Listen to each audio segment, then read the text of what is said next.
What do you regret finding out? Story 1. My father never wanted me or children at all, and actually told my mother that if she had me, he'd spend his life making both of us miserable. She was convinced that once he saw me, he'd change his mind. She was very, very wrong. I got snipped in my 20s because I knew I didn't want kids, and the past 30 mumble years have proven me right. No regrets. Why people who don't want kids to have unprotected sex is beyond me. People who think that people who don't want kids will change their minds when they see theirs boggle my mind. There's a small chance that they're right, sure, but what kind of mindset wants to take that chance with a living being? I hope you found healthy ways to deal with the crappy situation you didn't ask to be born into. Yeah, my mom dropped the bomb on me that my dad didn't want me. She did, and she was sure he'd get over it. He already had 3 kids with his first wife, and 1 with my mom. He killed himself after I was born because his life became too much for him to handle, unmedicated bipolar. I could have lived without that information. She should have left it alone. I'll never understand how people can think that it's never ever a good idea to do something like having a baby that will greatly affect your partner without at least checking with them first. That's just a recipe for disaster. Like those people who propose to someone without even bothering to discuss the idea of marriage with them at some point first. You need to be 100% sure that the other person is okay with it before making such a huge decision like that. That would require communication, which seems to be some sin. Talk to your partner about your wants and desires for the mutual future. Psh, who does that? I'll just ask my friends and family what my partner might want. That's the way to do it. I am sorry to hear that. I have a 2-year-old girl that I did not and still don't want. I never wanted kids, and when my wife and I accidentally got pregnant, I wanted an abortion but got overruled. It's weird taking care of a kid I never wanted. I'll never tell my daughter that, of course.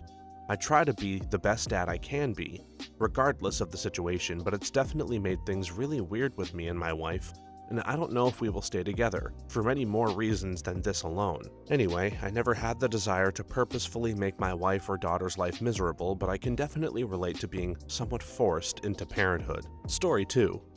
After my dad died, my mom, before she died, said he always felt my struggles were because of him accidentally dropping me down the stairs as a baby. I struggled in school with math and physically. I have a form of muscular dystrophy, but we didn't know that at the time, so he believed my physical issues were his fault. It apparently ate him up and helped fuel part of his depression. I didn't need to know that. It's not your fault that this was something his depression latched onto. It just means he loved you and wanted to protect you and felt he failed in his duty. Not that you failed. It was his struggle and had nothing to do with you. Parents always try to blame themselves for any problem with their kids. Even if he hadn't dropped you, he would have found another way to blame himself. It's human nature. It's just because he loved you so very much that he had to try to rationalize the pain of seeing you struggle. That is the price every parent pays for loving someone so much, but that love is still a gift. Every parent has at least one trauma-inducing memory of preventable accidents that happened to their babies that they blame themselves for. Even if he didn't drop you down the stairs, his depression would have recalled another one of his mistakes to make him feel that pain. And that has nothing to do with you and everything to do with the fact that he was your father who loved you but was struggling with a very crippling emotional illness. Depression is a very scary thing. I'm so sorry you went through so much physical and mental pain, but please remember that none of this was your fault. And none of it was your father's fault either. As a father of a son who recently passed due to complications of DMD, no, it wasn't his fault. And I hope you know that. I have struggled with the night the events went down that led to my son's passing, and felt like it was my fault. But the doctors assured me it was not. As a father, it is easy to feel that way. We are supposed to be the protectors of our family, and when something tragic happens, we feel responsible, even if it isn't. Mothers are the same. For the longest, my wife felt it was her fault that our son had muscular dystrophy, because it's typically genetic and X-linked, meaning from the mother's side. But genetic testing showed it was, as the clinical term, a nonsense mutation. Story 3. My mom knew my stepfather was abusing me and did nothing. Dude, I'm really sorry for that, and I kind of feel it. My biological dad did the same when I was 4 years old, till I was about 5. But once my mom found that out, that same night she punched him literally in the face. And then we took the car to yeet the crap out ourselves from there. For me, she's my hero, and I really hate the fact that not everybody has the same luck as me. I had the same thing happen to me. When I told my mom, she said, "Well, he didn't rape you, so there's nothing for us to talk about." Dude, moms can screw off sometimes. My mother would cry about being sexually abused by her stepfather. It was terrible what he did to her, and she would get so angry about the fact that my grandmother told her to keep her mouth shut about it when she brought it up. Later on down the road, she told me about how she thought I was being molested by someone when I was younger and just shrugged her shoulders. Yeah, I was being molested, and you would punish me for it, remember? She kept taking me to the house where her friend's little boy would touch me, and then I would get my ass beat. I was 3 years old, and apparently it was my fault that I would be left alone with this little boy who would do things that I had no understanding of. But hold on, let me get you a Kleenex, because you're sad that your mother never did any better than you were capable of for the sake of your child's mental health. It's been a rough week. Sorry for the rant. Story 4. I always blamed my best friend's erratic behavior on mental health issues until one day I found her passed out on my toilet and realized that her behavior always got erratic after bathroom visits. Unfortunately, she may have mental health issues, but an addiction to certain drugs was the reason for most of her behavior. I have been through addiction personally. The best thing you can do is stay close and occasionally implant some seeds of reality.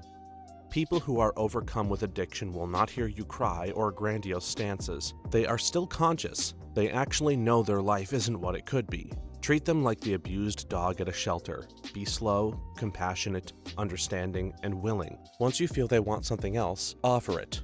It's a very delicate game. Don't be a bull in a china shop. That's my only advice. I was that friend. Not erratic behavior most of the time, but I was addicted to heroin for 12 years, so I was either constantly nodding out around my friends, or if I was in withdrawals, I would recluse for days at a time, and even sometimes weeks at a time. May cause me to lose all my friends and become a shell of myself, but I'm 4 months and 1 day clean.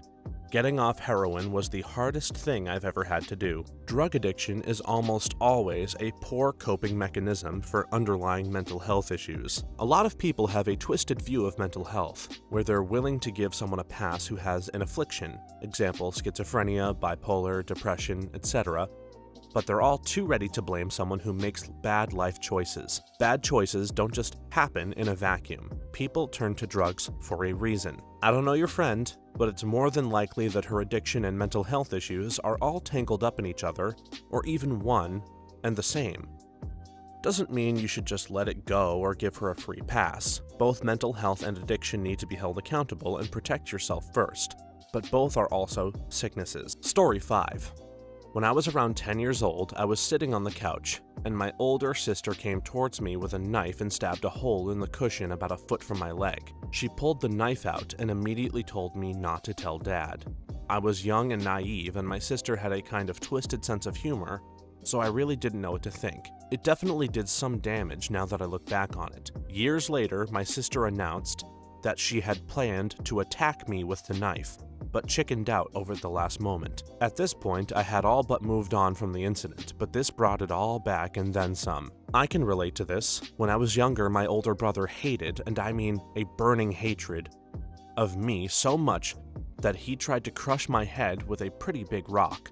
My dad luckily tackled him before he got to do anything, but he told my parents several times that he wanted to kill me / wanted me dead over the course of our growing up. He had a lot of anger and hate built up because he had undiagnosed ADHD, so people just thought he was being a troubled child and he directed the anger at me. He's coped with it and is living a healthy, happy life. We get along great now and he's apologized for it. So it's in the past. I'm writing this here because I'm now a bit older than I was some years ago, and I'm realizing all of the shuts I went through as a kid growing up, but also maybe what my siblings went through, like I'm putting certain actions and behaviors together. With that being said, my brother used to get home sometimes and would try to scare me with a knife, and he would go silent and just stare at me and would jab it real hard into my stomach, and I would get scared and scream because I thought he was really gonna do it.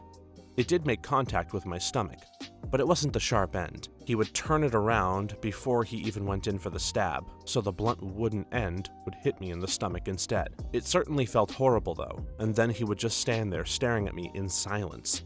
Seemed like he really wanted to. to be honest. And then he would play it off quickly like, "Just joking, ha, why'd you get scared?" I was like, he did that like a few times growing up. Just recently, I kinda made the thought in my head that I think he's been jealous of me this whole time. After all, he always did say I was spoiled and made it a point to tell it to my mom every chance he got. But what my brother doesn't know is that I suffered just like him and all my other siblings. But of course, he can't see that because it's always, "What did you struggle with, being tucked in by your mommy?" type BS. I was scared. Story 6.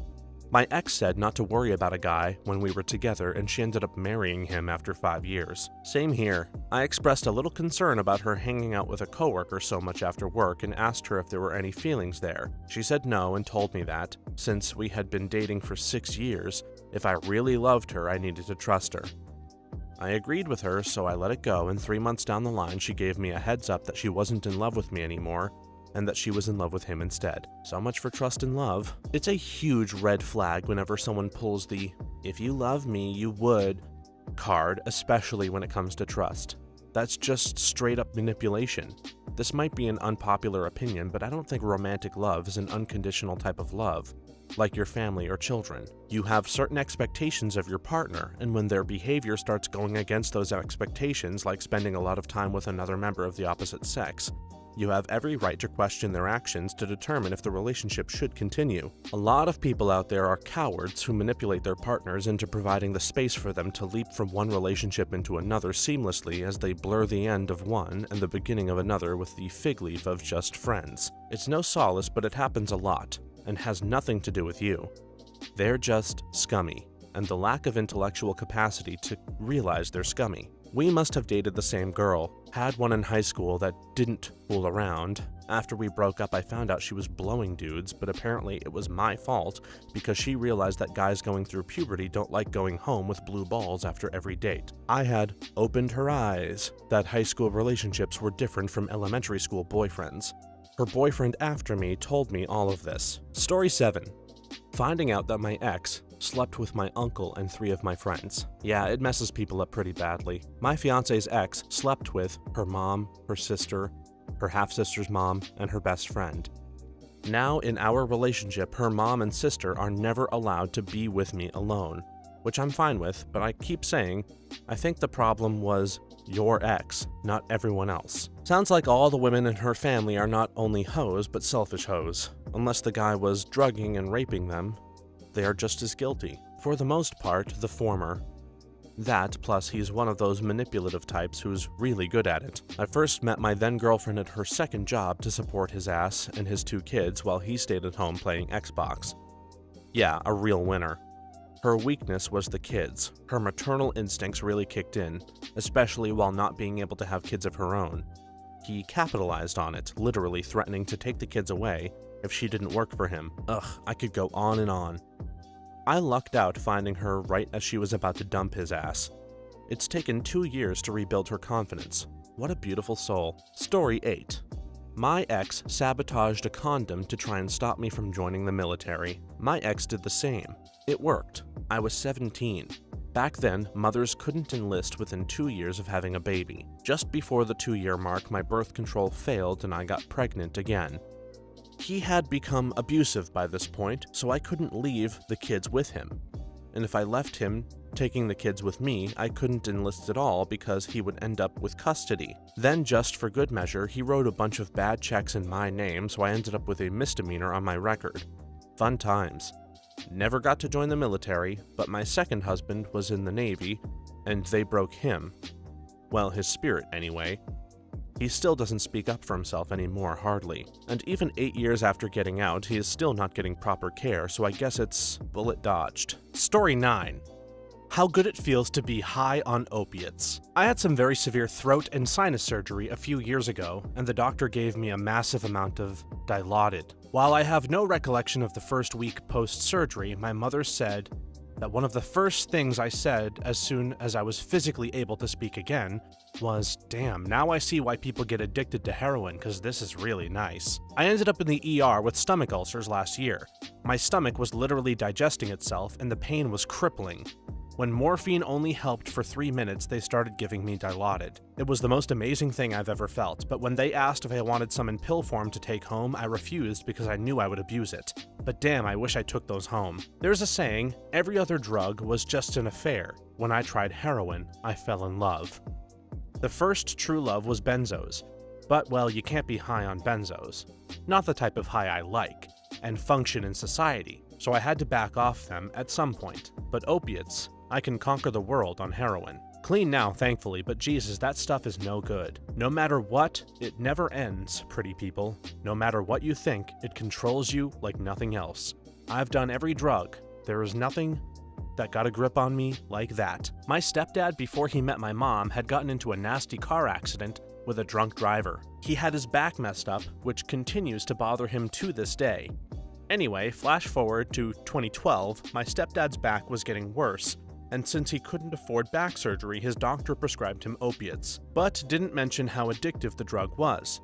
So when my dad could no longer afford it, he and his brother started robbing houses to pay for the opiates. But it wasn't long until the police arrested them. And that wasn't the worst part. My dad years later told me how he went through withdrawals alone without getting help from jail staff. He felt like he was gonna die, but he managed to make it. My stepdad has been clean ever since and was released from prison 2 years ago. And if you're wondering why he didn't get help, he was stubborn and believed he could manage it. And he also had to assist my mom with helping me. Since I had muscular dystrophy, he just didn't want to be seen as an invalid. Story 10. The real reason why half of my dad's side of the family doesn't speak to us. We, my twin and I, were always told it was they just weren't that close, and also had some mental health issues. But we learned after my dad died the truth because no one on his side of the family came to the funeral. They opted to have their own. Turns out that my parents had trouble conceiving. This I knew. I also knew me and my twin are IVF babies and were born very prematurely. I'm talking about a premature 1-pound baby. Shortly after, my mom developed breast cancer. What I didn't know was that during this time, my dad was also taking care of his sick mother, my paternal grandmother.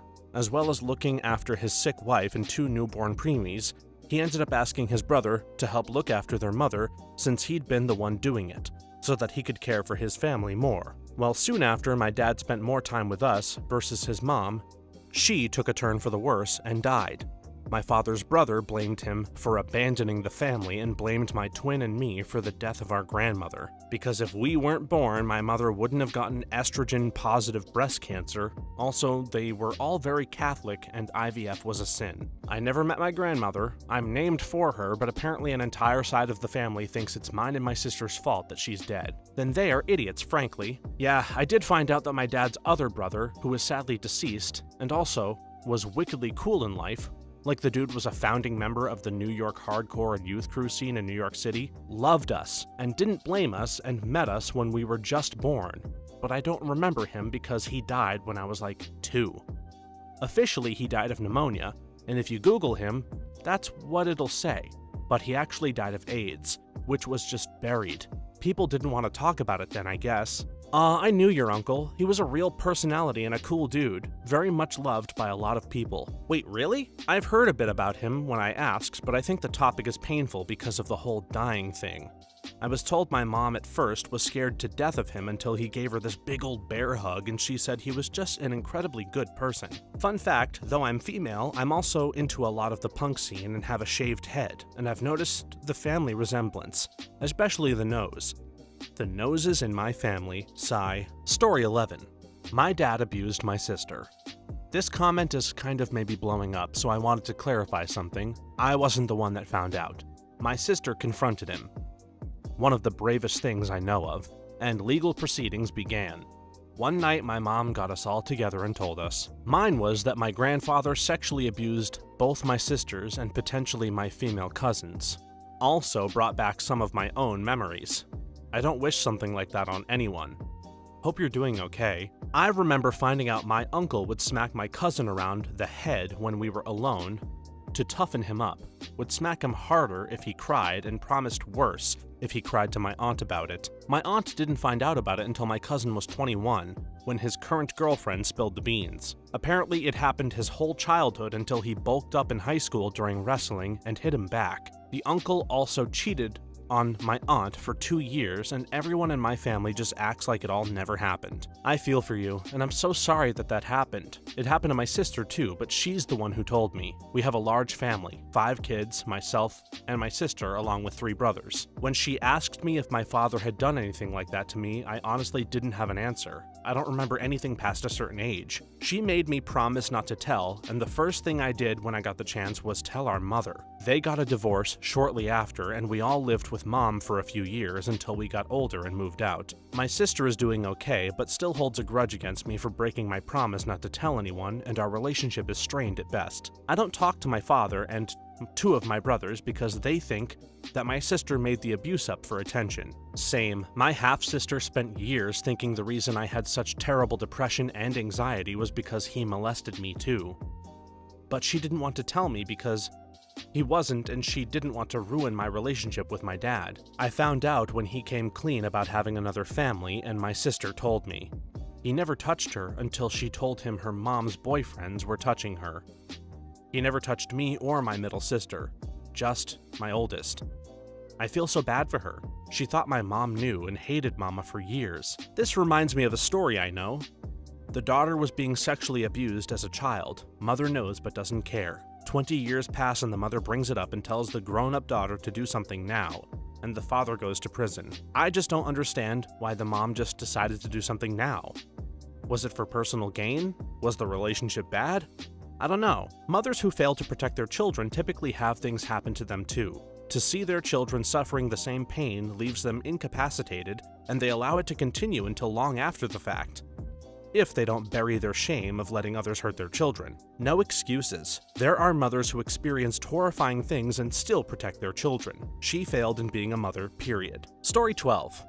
That I'm not very smart. I'm not dumb or dim, but I've really had to come to terms with the fact that not only am I not the smartest man in the room, I'm probably damn near the stupidest. That's a pretty smart realization for a supposedly dumb guy. Probably not as stupid as you think. For actual years, I thought I was the worst writer on earth. Complete crap. My teachers gave me C's and D's, not those kind of D's either, in language arts all through school. Turns out I'm actually pretty damn good at it. I just wasn't very good at the school's version of it.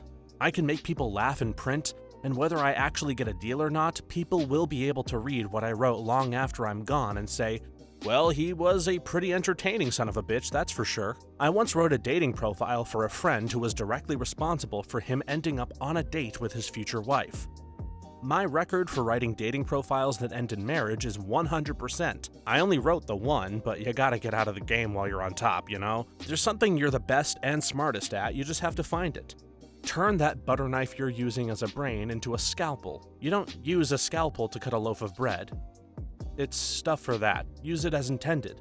To create big fake boobs for middle-aged moms and Instagram influencers. I don't know where I was going with this. I hear ya. I have the ability to soak up a lot of information, and I have a curious mind, so I'm kind of a walking encyclopedia of random information. Everyone thinks this makes me smart, but in reality I can barely do basic math, sometimes even with a calculator, and while I may remember many things, very few things come out of my head that are original ideas or thoughts. I often get outsmarted or don't see things coming that others easily figure out. My curse is being most likely below average intelligence while everyone thinks I'm some kind of genius. There are a lot of different ways to measure intelligence. I doubt that you're below average overall, just from the way that you write. Being able to remember a lot of information and remember it when it could be useful is a form of intelligence.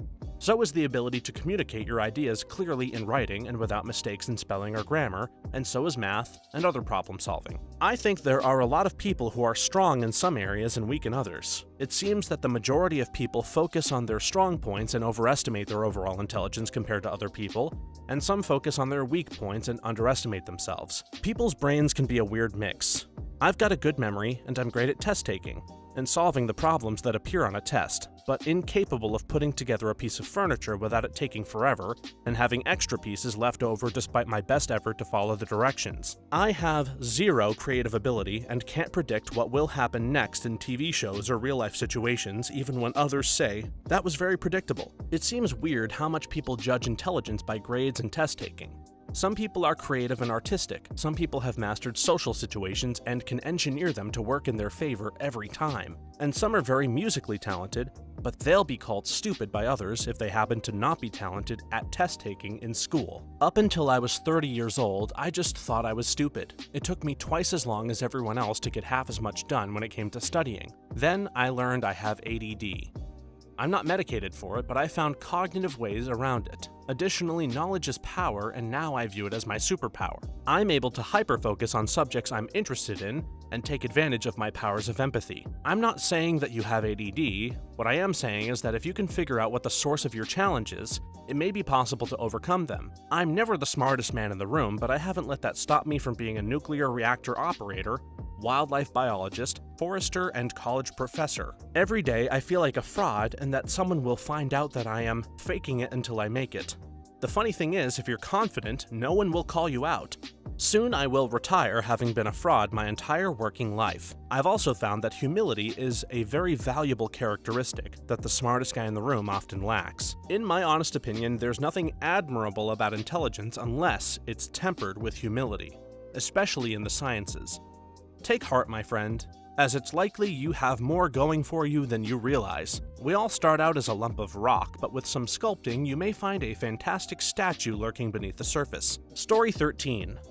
Learning from my sister that my father told her that my mom's mom was not paralyzed from the waist down because she fell off a fence. It is that she was beaten so badly by the man she was seeing at the time. As an 8-year-old child, I remember a man pushing his girlfriend out of a window.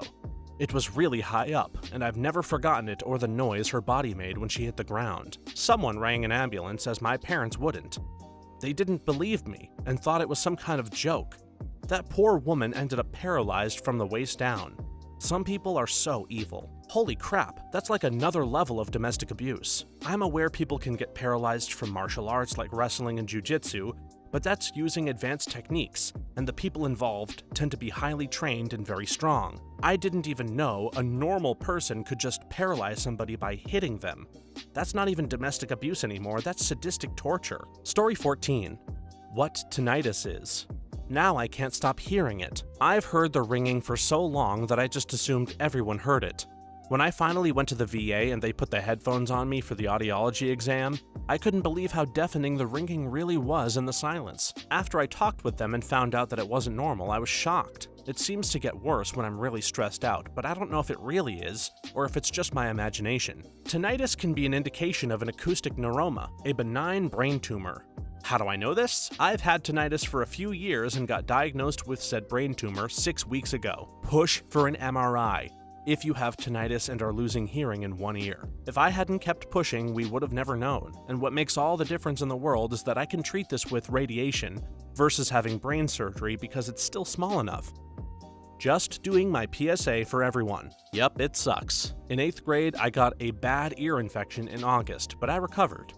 Well, after a month, I think I noticed that my ears felt a bit blocked, like there was cotton in my ears, and having GAD, got anxious about it and went to my mom. Red flag number 1, she wasn't worried.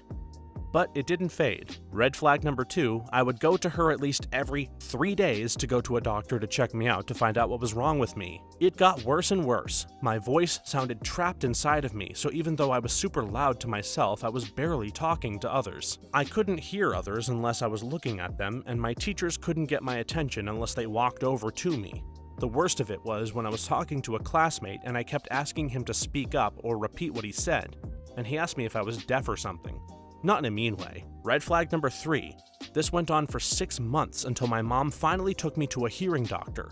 40 decibel hearing loss due to undrained fluid in my ears, which caused my eardrums to thicken, and tubes for almost 2 years. Well, during this I had awful ringing in my ears and it made what little I could hear even worse. Turns out I developed tinnitus for my brain to fill in the silence that I was hearing. They said that it would fade within a year, maybe, and it's been 2 years. If it's super quiet or I'm thinking about my tinnitus, it gets really loud. Thanks for watching until the end. If you have a similar story to these that you would like to share with us, please leave it in the comments below. If you enjoyed this video, please leave us a like and subscribe. For more videos like this one right now, please stop by our channel. Thanks again, and see you next time.